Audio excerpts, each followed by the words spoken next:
une nouvelle Pentecôte. En disant une nouvelle Pentecôte, je veux faire allusion à l'effusion glorieuse de l'Esprit dans la chambre haute. Quand pourrons-nous avoir une nouvelle Pentecôte? Dieu pourra-t-il accorder une nouvelle effusion à grande échelle? Je dis pour ma part, tant qu'il y aura des hommes, tant qu'il y aura des femmes sensibles à la voix de Dieu, c'est ça qui nous manque. Mais tant qu'il y aura des hommes et des femmes sensibles à la voix de Dieu, des hommes et des femmes exprimant leur soif spirituelle et poussant des soupirs à genoux devant le Père, tant que nous aurons faim de ce grand réveil qui manque à l'église de Jésus-Christ, tant que nous exprimerons notre faim, notre soif devant le Seigneur, un jour ou un autre, Dieu déversera le réveil en nous et parmi nous. Dieu le répandra dans l'église. Le réveil, c'est quoi? Le réveil est synonyme de repentance dans nos vies. Le réveil est synonyme de profonde repentance des vies et des cœurs. Le réveil est synonyme de connaissance de Dieu. Une connaissance telle que tu peux dire, Dieu, tu t'es révélé à moi, je te connais maintenant. Le réveil est synonyme de témoignage de Jésus-Christ et de Jésus-Christ ressuscité partout où l'on va. Le réveil, n'est-ce pas l'expérimentation des dons du Saint-Esprit? N'est-ce pas l'extension du règne, étendre le règne du Saint-Esprit, le règne de Dieu? Souvenez-vous que Jésus a dit que ton règne vienne. Le réveil, c'est aussi le recul des frontières de ténèbres. Si nous regardons bien dans nos églises, en Côte d'Ivoire, à Abidjan en particulier, quelque chose est en train de se passer, je dirais quelque chose est en train de sortir de terre. La semence de réveil, partout en Côte d'Ivoire, va germer. Et nous le croyons très fort, je le crois personnellement, dans un proche avenir. Car Dieu est en train de préparer une génération de serviteurs de Dieu. Dieu est en train de susciter ça et là, dans les assemblées, des noyaux de croyants qui n'ont qu'un seul espoir, un seul soupir plutôt. Des noyaux de croyants ça et là dans les églises qui ne possèdent qu'un seul soupir, voir et vivre le réveil comme au jour d'autrefois. Nous pouvons bénir le Seigneur très bientôt ici à Abidjan-Ouest. Nous participerons à ce qu'on appelle le PNPR. PNPR, Programme National pour la prière de réveil. Programme National pour la prière de réveil, PNPR. C'est un puissant outil que le Bureau National a mis sur pied. Et toutes les églises de Côte d'Ivoire sont appelées à animer alors ce programme. Abidjan-Ouest, ce sera au mois de juillet et d'août. Il y a des églises qui ont commencé depuis le mois de février. En son temps, les responsables désignés viendront vous parler largement de cela. En intervenant ce matin, je voudrais dire au peuple de Dieu d'aimer et de lire la parole de Dieu, et particulièrement le livre des Actes. Soyez tout près du livre des Actes. C'est un secret. Si vous désirez connaître les bienfaits du réveil, les bienfaits du Saint-Esprit, eh bien, lisez minutieusement, relisez avec passion le livre des Actes, et vous verrez comment le Saint-Esprit a travaillé autrefois avec les premiers disciples, comment le Saint-Esprit se mouvait dans leur vie. Oui, c'est un secret. Si tu as déjà lu 1000 fois, recommence encore. Dans l'esprit que le Seigneur te révèle. Comment et pourquoi le réveil est arrivé et comment cela peut se faire. Tenez, dans Acte 2, nous connaissons bien le texte, ouvrez avec moi, et je veux que nous lisons ensemble. Ce ne sont pas nos prédications qui font tellement quelque chose, mais la parole de Dieu que nous recevons dans le cœur, c'est ça qui transforme nos vies. Actes chapitre 2, les versets 1 à 4. Je lis. Pour ma part, dans la version parole vivante. Nous sommes tellement habitués avec la parole 8 secondes.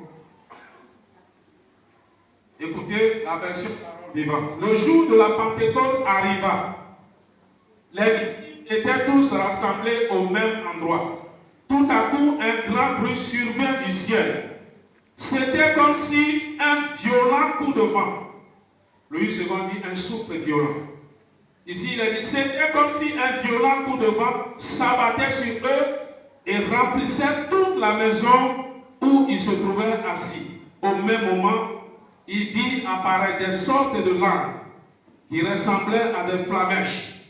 Elles se séparaient et allaient se poser sur la tête de chacun des assistants. Aussitôt, ils furent tous remplis du Saint-Esprit et commencèrent à parler dans différentes langues, chacun suivant les paroles que l'Esprit lui donnait d'exprimer.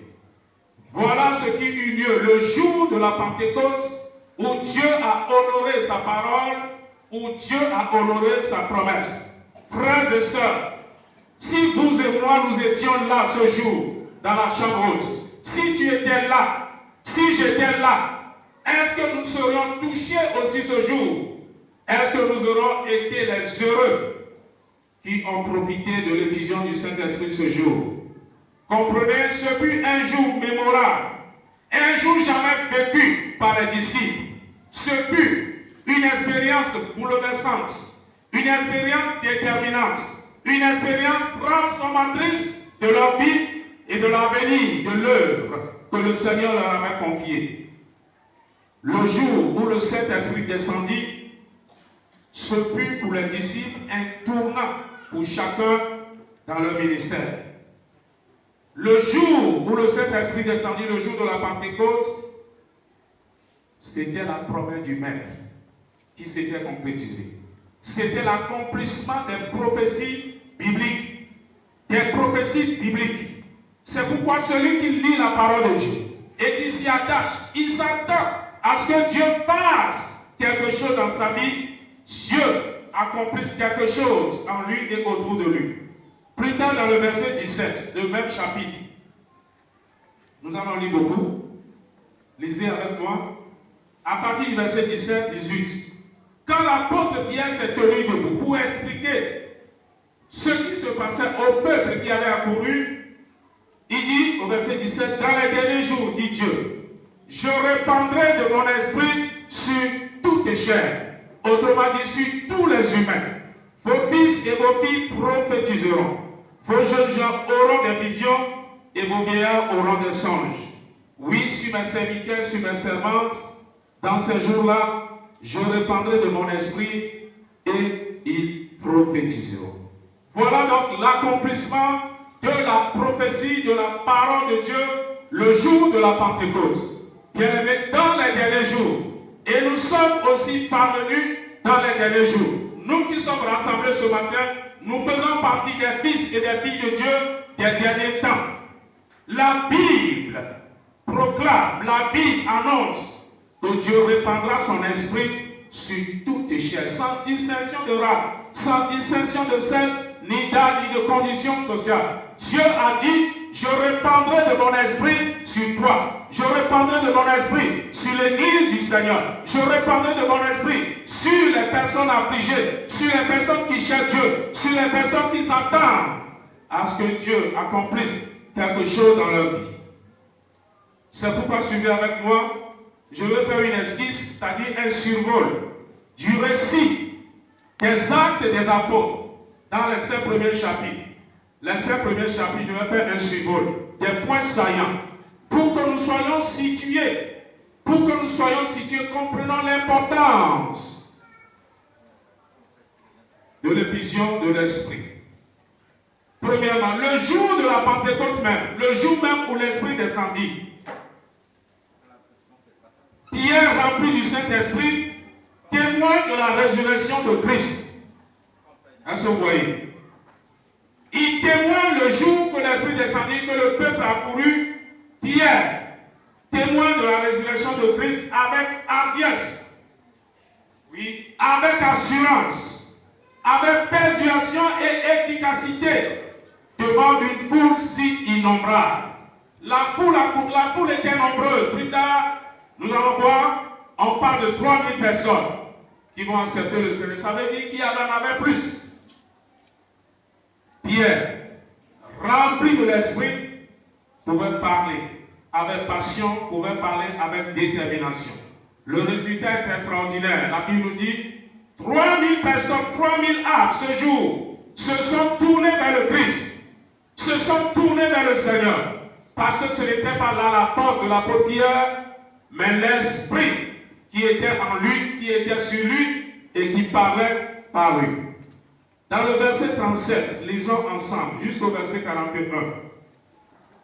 Après avoir entendu le discours de Pierre, ils eurent le cœur vivement touché. Et il dit à Pierre et aux autres apôtres, hommes frères, que ferons-nous? Ils étaient là, ils ont suivi le discours de l'apôtre Pierre. Ils ont suivi sa prédication comme nous pouvons parler aujourd'hui. Ils ont suivi le témoignage qu'il a donné de Jésus-Christ, qu'il a donné de l'événement qui se passait, et dit, hommes frères, que ferons-nous? Pierre leur dit, repentez-vous. Repentez-vous. La repentance est la porte d'entrée dans le royaume des cieux. La repentance est la porte de bénédiction. La repentance est la porte par laquelle nous devons passer pour hériter des promesses de Dieu. Repentez-vous et que chacun soit baptisé au nom de Jésus pour le pardon de vos péchés et vous recevrez le don du Saint-Esprit. Frères, c'est une abomination que de rechercher le baptême dans le Saint-Esprit tout en gardant le péché dans le cœur, tout en gardant les iniquités en lui, tout en étant désobéissant à Dieu. Dieu ne le fera pas. Repentez-vous pour que le Saint-Esprit, le don précieux de Dieu, vous soit donné. Car la promesse est pour vous. La promesse est pour nous, pour vos enfants et pour tous ceux qui sont au loin, en aussi grand nombre que le Seigneur notre Dieu les appellera. Et par plusieurs autres paroles, il a conjuré les exhortés disant, sauvez-vous de cette génération perverse. Verset 41. Ceux qui acceptaient sa parole furent baptisés. Et en ce jour, le nombre des disciples s'augmenta d'environ 3000 âmes. Alléluia.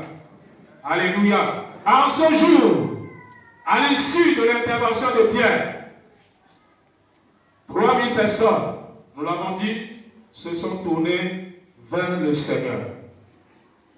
Voilà l'un des premiers signes, l'un des premiers résultats, l'un des premiers acquis de la descente du Saint-Esprit, le jour de la Pentecôte. Ce jour-là, une communauté va naître. Celle que je peux appeler l'église locale de Jérusalem allait naître ce jour, était née ce jour. Une église qui a vécu en direct les choses, qui a entendu les disciples parler en langue, parler des patois, de ceux qui sont venus de loin. Et cette église était appelée, ou bien vivait dans la crainte de Dieu. Nous y reviendrons. Au verset 42, qui n'a pas sa Bible et qui ne le suit pas? Qui n'a pas sa Bible? Tout le monde a sa Bible, lisez. Verset 42, acte 2. Je disais, la communauté locale, l'église locale de Jérusalem, était née ce jour.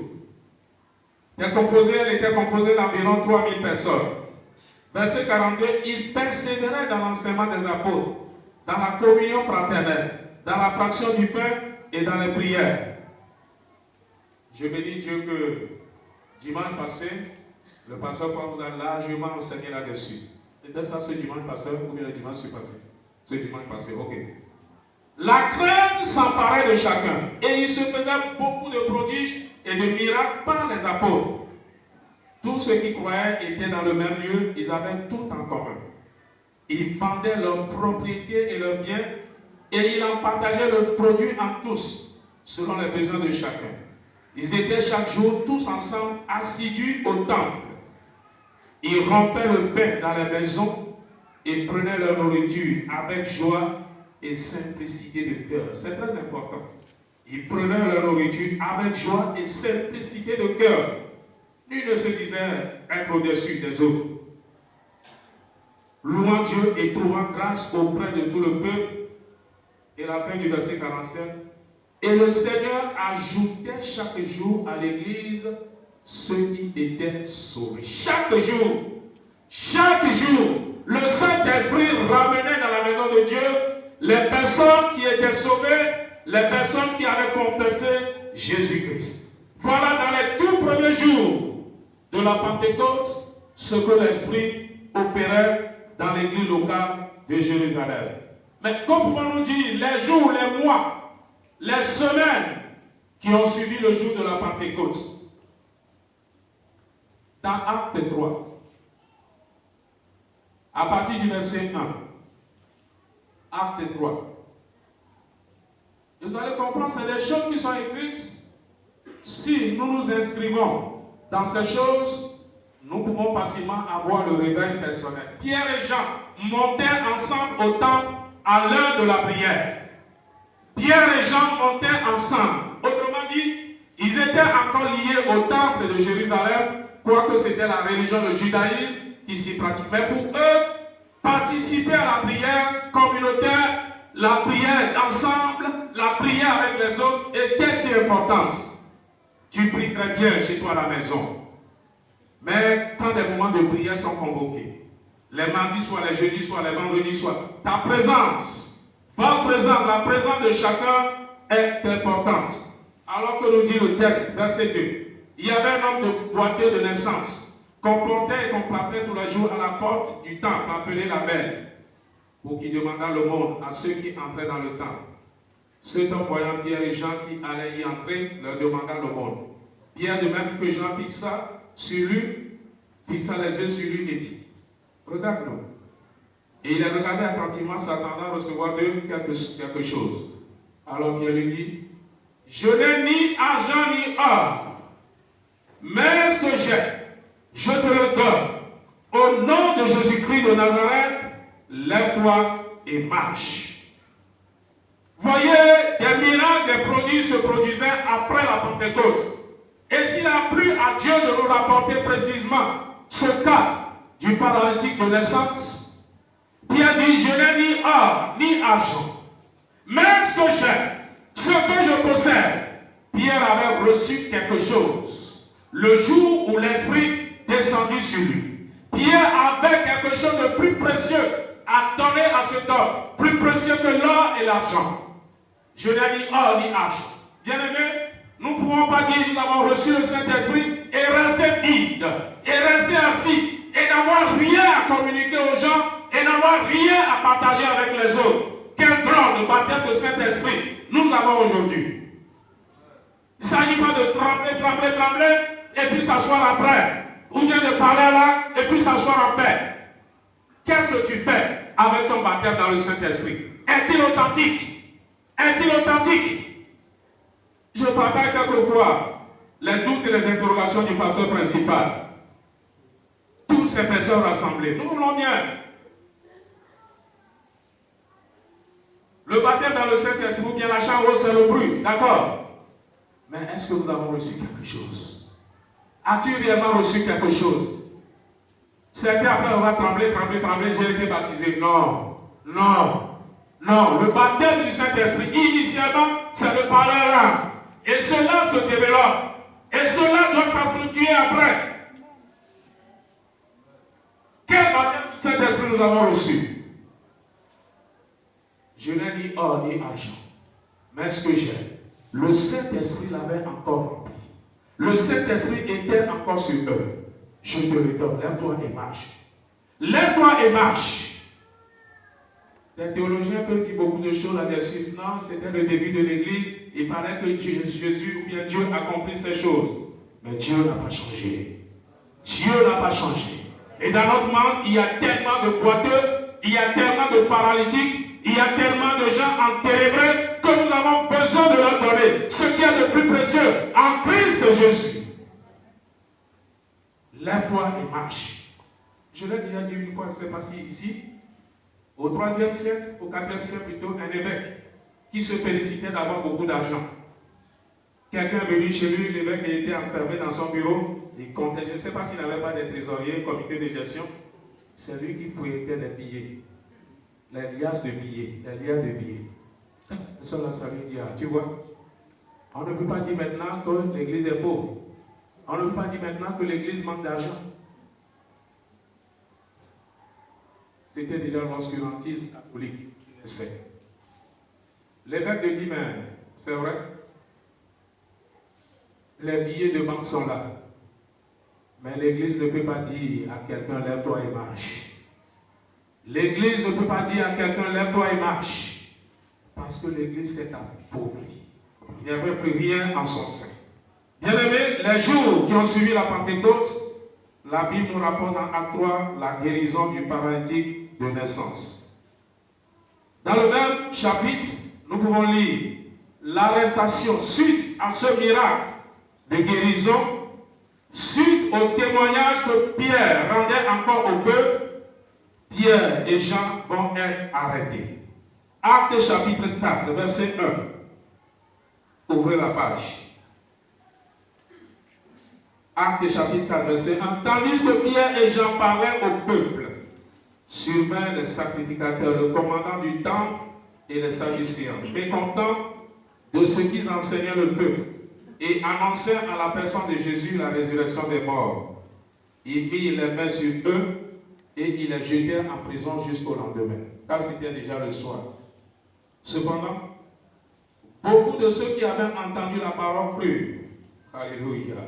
Et le nombre des hommes s'élevant environ à 5000. Alléluia. 3000, 2000. S'il avait un temple, je ne sais pas quel temple il pouvait construire à l'époque. Malheureusement, heureusement, il n'y avait pas de temple à l'époque. C'était dans les maisons qu'on recevait les croyants, que les croyants se réunissaient. Le nombre des disciples s'élevant environ à 5000. Et puis, lorsque nous lisons, nous n'avons pas le temps, lorsque nous lisons le verset 24, ils ont été arrêtés, on les a questionnés, le Saint-Esprit a mis des paroles dans leur bouche pour les confondre. Pour les confondre, pour confondre le Sanhédrin, les principaux sacrificateurs, les juges. Le Saint-Esprit a mis la parole, c'est ce que Jésus avait promis. Au verset 24, quand ils sont revenus, ils ont fait le compte rendu à leurs camarades. Lorsque les camarades l'eurent entendu, ils élevèrent à Dieu la voix tous ensemble. Lorsque Pierre et Jean ont fait le compte rendu de ce qui leur était arrivé, mais les disciples étaient indignés, ils disent, on ne peut pas rester tranquille, on ne peut pas fermer la bouche. Tous ensemble, ils ont élevé la voix au Seigneur. Et verset 31, le contenu, si vous lisez le contenu de leur prière, c'est des gens qui avaient soif que le règne du Seigneur s'étende beaucoup plus à Jérusalem. Au verset 24, je disais verset 24, non? 25, c'est toi qui as dit par le Saint-Esprit, par la bouche de notre Père, pourquoi ce tumulte parmi les nations, ces belles pensées parmi les peuples. Les rois de la terre se sont soulevés et les princes se sont ligués contre le Seigneur et contre ton œuvre. Ainsi de suite. Et maintenant, verset 29. Et maintenant, Seigneur, vois leurs menaces. Ah, physiquement, humainement, ils étaient faibles. Vois leurs menaces. Ils s'adressaient au Dieu vivant. Vois leurs menaces. Et donne à tes serviteurs d'annoncer ta parole avec une pleine assurance. Voilà une prière noble. Donne de l'assurance à tes serviteurs d'annoncer ta parole en étendant ta main pour qu'il se fasse des guérisons. C'est la suite des guérisons, de la guérison d'une personne. Le peuple, les sacrificateurs ne se sont même pas réjouis de celui-là qui a été vaincu par le mal et maintenant debout pour glorifier Dieu. En étendant ta main pour qu'il se fasse des guérisons, des miracles, des prodiges, par le nom de ton serviteur Jésus. Je voudrais qu'à la maison vous repreniez le contenu de cette prière, point par point. Voilà Leur prière était théocentrée, c'était centré sur Jésus. C'était centré sur l'œuvre de Dieu. Et non pas leurs propres besoins. Comme nous avons aujourd'hui sur 10 paroles que nous allons prononcer, au moins 8, 9 sont pour nous-mêmes. On ne pense même pas aux besoins de Dieu. Verset 31. Quand ils eurent prié, autrement dit, quand ils eurent terminé la prière, la Bible dit, le lieu où il était rassemblé trembla. Le lieu a tremblé, la maison a tremblé. Et ils furent tous remplis du Saint-Esprit et ils annonçaient la parole de Dieu avec assurance. C'était leur deuxième Pentecôte. Alléluia. C'était leur deuxième Pentecôte. Le lieu où ils étaient réunis comme autrefois dans la chambre haute, ce lieu trembla de nouveau et ils furent remplis de l'Esprit. Nous devons être remplis de l'Esprit. Nous devons renouveler notre propre Pentecôte de jour en jour. Le pasteur disait quelque chose pendant le flambeau. On se demande pourquoi ceux qui sont vieux dans la foi, ceux qui sont anciens, ne parlent plus en langue, ne cherchent même plus les choses spirituelles, ne se gênent même plus pour les choses du Saint-Esprit. Beaucoup se cachent derrière leur rôle, leur fonction dans l'église. Ça leur suffit comme ça. Bien-aimé, est-ce que ça peut te donner place au ciel? Est-ce que ça peut te donner agrément auprès de ton Seigneur? C'est nous, au contraire, grandissant avec l'âge. Nous devons avoir plus d'expérience avec le Seigneur, plus d'expérience dans le Saint-Esprit. Souviens-toi, ça fait combien de temps as-tu parlé en langue? Ça fait combien de temps as-tu prophétisé? Ça fait combien de temps as-tu témoigné de l'évangile à quelqu'un? Voyez ce bel édifice. Mais si le Saint-Esprit travaille avec nous, il faut que d'ici la rentrée, on fasse le culte. On fasse le culte. Si vous et moi, nous sommes rassemblés et cherchons à obéir fidèlement à la parole du Seigneur, il faut que la place manque et qu'on songe à former ou bien à faire un deuxième culte. Bien-aimés, la Bible nous rappelle la deuxième Pentecôte vécue par les disciples. Ça, c'est dans Acte 4. Pour aller vers la fin, Acte 5, tristement Acte 5, mais heureusement aussi. Acte 4, Acte 5. Je dis tristement, mais heureusement aussi. Un drame ou un châtiment, que dirais-je, ou bien une purification de l'Église. Prenez ce que vous voulez, tout ça là est dedans. Acte 5. Mais un homme appelé Ananias et sa femme Saphira. Saphira, c'est un très bon nom, malheureusement. Malheureusement. Il y a Saphira ici ce matin, quelqu'un. La maman, pourquoi vous ne voulez pas donner le nom Saphira? Saphir. Le saphir. La pierre précieuse. Un homme, Ananias et Saphira. Vous connaissez l'histoire et je ne voudrais pas revenir là-dessus. C'est pourquoi je disais un drame ou un châtiment ou une purification de l'Église. Ananias a cru devoir mentir aux hommes. Mais Pierre lui dit, c'est au Saint-Esprit que tu as menti. Saphira est venue derrière après, bien après, cherchant son manager, préparé, mon mari n'est pas venu manger.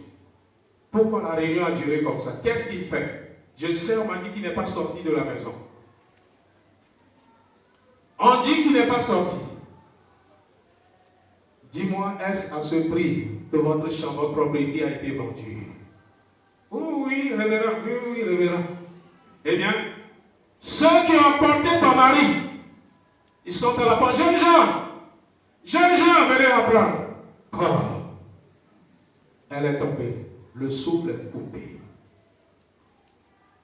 Dieu a sévi. Le Seigneur a sévi. Au début d'une si glorieuse dispensation de la grâce de Dieu, il ne fallait pas tolérer. Alors, il ne fallait pas tolérer des éléments du diable. Il ne fallait pas laisser le maçon pénétrer cette œuvre naissante. Non. Ce n'est pas à nous, mais au Saint-Esprit et à Dieu que tu as menti. Bien-aimé, j'avais parlé il y a quelques 3 semaines en arrière à Péniel, en citant Apocalypse 22, 15. Dehors les chiens, dehors les enchanteurs, les méchants, les sorciers, dehors les faiseurs d'iniquité, dehors quiconque aime et pratique le mensonge. Quiconque, dites la vérité aux hommes de Dieu. Dites la vérité là où vous vivez. Dites la vérité devant Dieu. Purifiez vos cœurs. Purifiez vos cœurs. Bien-aimés, cette sanction divine, si c'est une chose, oh, pasteur fallait tuer quelqu'un. Ça fait papier, pam, la police derrière. Mais Dieu faisait son œuvre. Comme au commencement de la première dispensation avec Moïse. Quand Moïse devait commencer le sacerdoce avec Aaron et ses frères, vous vous souvenez, dans Lévitique chapitre 11, la mort des 2 fils Aaron, qui sont partis allumer le feu dehors pour venir à l'intérieur du temple, dans le lieu saint. Dieu a frappé instantanément, ils étaient calcinés, brûlés instantanément. Au commencement de la nouvelle grâce, Dieu a tapé encore. Pourquoi Dieu ne le fait-il pas aujourd'hui? Il eut de patience envers toi pour que tu changes. Il eut de patience envers les pécheurs, envers les impénitents, envers ceux qui ne veulent pas se repentir en dépit des avertissements scripturaires, des avertissements de Dieu, des avertissements qu'il peut recevoir de Dieu. Change et quitte dans le péché. Change et abandonne la voie du mal. Cette sanction divine sur Ananias et Saphira, loin d'affaiblir l'Église, était devenu un catalyseur de croissance. Oh, on se dit, mais si c'est comme ça, nous on va partir s'asseoir. On ne viendra plus dans la communauté. Loin d'affaiblir l'Église, cette sanction divine était devenue un catalyseur de croissance. Croissance accompagnée de manifestations d'œuvres de puissance de Dieu. Lisez à partir du verset 11, acte 5. Et c'est là que nous allons finir. Acte 5.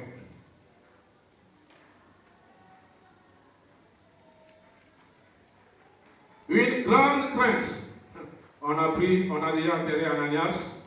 On venait d'emporter Saphira au cimetière. Une grande crainte s'empara de toute l'assemblée et de tous ceux qui apprirent ces choses. Beaucoup de miracles et de prodiges. Suivez la suite. Après ça, on dit beaucoup de miracles et de prodiges se faisaient au milieu du peuple par la main des apôtres. Ils se tenaient tous ensemble au portique de Salomon. Et aucun des autres n'osait se joindre à eux. Mais le peuple les louait hautement. Le nombre de ceux qui croyaient au Seigneur, hommes et femmes, augmentait de plus en plus. Parce que Dieu venait de poser un acte fort par lequel l'Église pouvait croître. En sorte qu'on emportait les malades dans les rues et qu'on les plaçait sur des lits et des couchettes afin que, lorsque Pierre passerait, son ombre au moins couvrit quelqu'un d'eux. Oh, c'était le grand réveil à Jérusalem. Le Saint-Esprit, quand il est là, il donne le réveil et l'on voit des choses extraordinaires. Ce n'est pas l'homme de Dieu seul, les pasteurs seuls, mais c'est vous et nous ensemble. Nous devons désirer le rêve du Saint-Esprit. Pendant qu'on prie pour les gens, à Péniel, vous voyez, les autres sont là, ils sont en train de causer. Dans la cour de l'église, là-bas, vous voyez même des responsables qui sont assis, ils sont en train de causer. Pendant Flambeau, un responsable de Flambeau est venu, il dit, pasteur, il faut aller leur dire. Je dis, je ne vais pas là-bas. Ils n'ont qu'à continuer. La crainte s'empara d'eux. Et un grand nombre, hommes et femmes, crurent de plus en plus à Jésus. Des prodiges. L'onction était tellement présente sur l'apôtre Pierre. Les gens apportaient des malades, de sorte qu'ils espéraient même quand Pierre passerait son nom, puisse couvrir les malades et les guérir. C'est ça le véritable réveil. Le réveil du Saint-Esprit à Jérusalem. Plus tard, ce réveil va se transporter en Samarie. Le réveil de Samarie avec le diable d'Étienne. Non, le diacre Philippe, acte 8. Je vous en donne l'appétit pour qu'on puisse lire. Le réveil plus tard, Antioche de Syrie. Antioche, acte 13. Pendant qu'il priait et qu'il jeûnait et qu'il célébrait le Seigneur. Combien qui ont jeûné la dernière fois? Pendant que l'église était réunie et jeûnait et cherchait la part de Dieu, le Saint-Esprit dit, mettez-moi à part tel, Saul et Barabbas, pour l'œuvre à laquelle le Saint-Esprit parlait. Mettez-les-moi à part pour l'œuvre pour laquelle je les ai appelés. Le réveil Antioche était si fort, qu'on a appelé les chrétiens les disciples des chrétiens.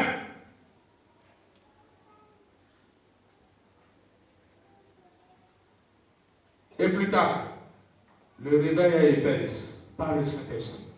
Quand Paul arriva là, il a dit aux disciples, avez-vous reçu le Saint-Esprit quand vous avez cru?